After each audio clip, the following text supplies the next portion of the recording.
Kak, bisa gak sih kita lolos di pilihan kedua SNMPTN? Sebenarnya bisa aja sih, tapi harus dicek dulu peluangnya nih. Wah, jadi penasaran nih. Langsung aja yuk kita bahas di video kali ini.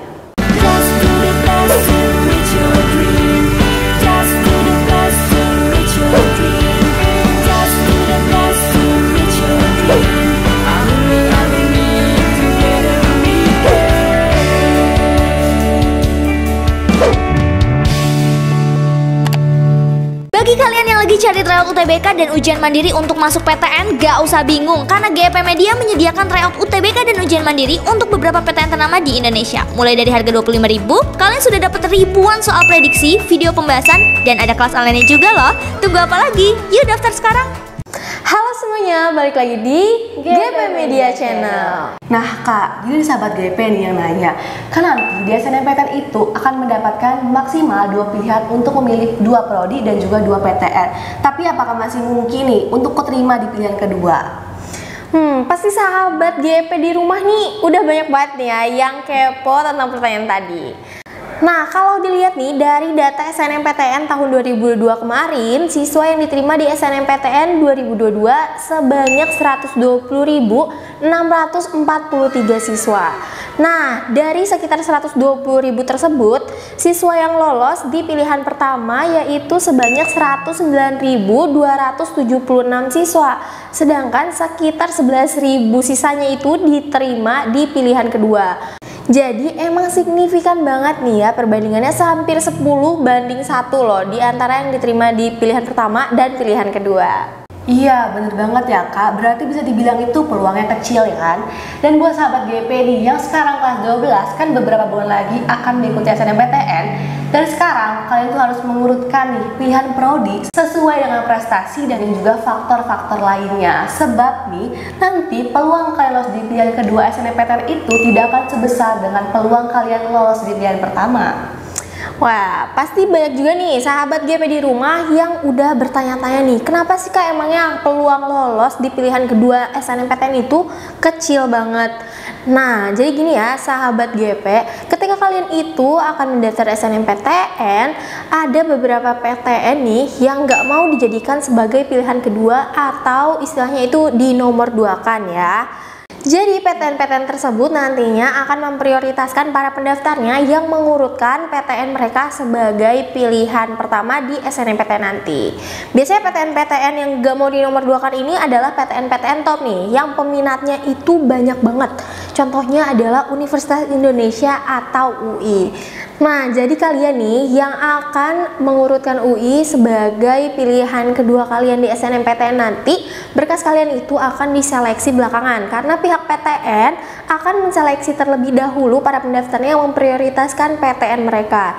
Sedangkan karena peminat mereka itu banyak dan daya tampung mereka itu benar-benar terbatas banget nih, jadi kalian itu akan kurang dilirik nih yang memilih PTN mereka sebagai pilihan keduanya.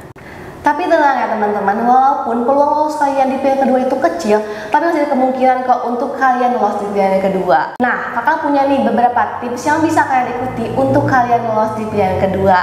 Cara pertama itu, kalian memilih jurusan yang sesuai dengan kemampuan dan juga minat kalian. Meskipun nih, peluang kalian lolos di pilihan kedua itu kecil, tapi kalian tetap nih memilih prodi yang kalian suka. Karena nih, misalkan kalian sudah keterima di pilihan kedua, tetapi kalian tidak suka nih dengan prodinya.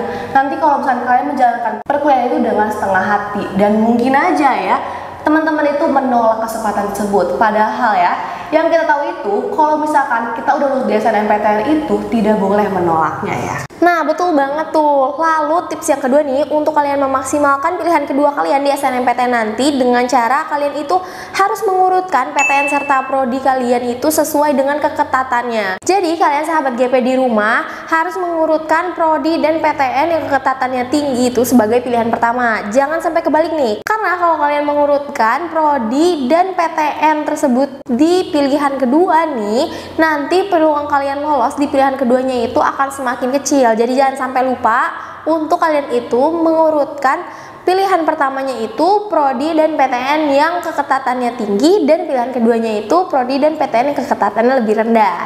Nah, oke nih Kak, jadi aku juga punya tips nih yang terakhir yang bisa teman-teman ikutin. yaitu memilih satu PTN aja nih. Jadi berdasarkan studi kasus siswa-siswi bimbel kami, mereka yang lolos di pilihan kedua adalah mereka yang hanya memilih satu PTN aja. Jadi kalau misalnya kalian memilih satu PTN aja, PTN tersebut tuh akan melihat nih keseriusan kalian untuk memilih PTN-nya. Tapi tetap ya teman-teman, nanti sistem pengurutannya itu sesuai dengan ketetatan prodi PTN-nya masing-masing. Jadi ketika nanti kalian hanya memilih satu PTN aja, peluang kalian lolos di pilihan kedua itu akan semakin besar. Wah, berarti totalnya udah ada 3 nih ya tips dari kita nih untuk kalian itu bisa memaksimalkan peluang kalian lolos di pilihan kedua SNMPTN nanti. Mulai dari yang pertama, yaitu kalian harus memilih PTN dan jurusan sesuai dengan minat dan bakat kalian serta kemampuan kalian ya sahabat GP. Lalu yang kedua adalah dengan cara kalian mengurutkan prodi dan PTN sesuai dengan keketatannya. Dan yang terakhir yaitu yang ketiga, kalian hanya memilih satu PTN saja. Nah, jadi gitu ya sahabat GP, cara untuk memaksimalkan kalian lolos di pilihan kedua SNMPTN.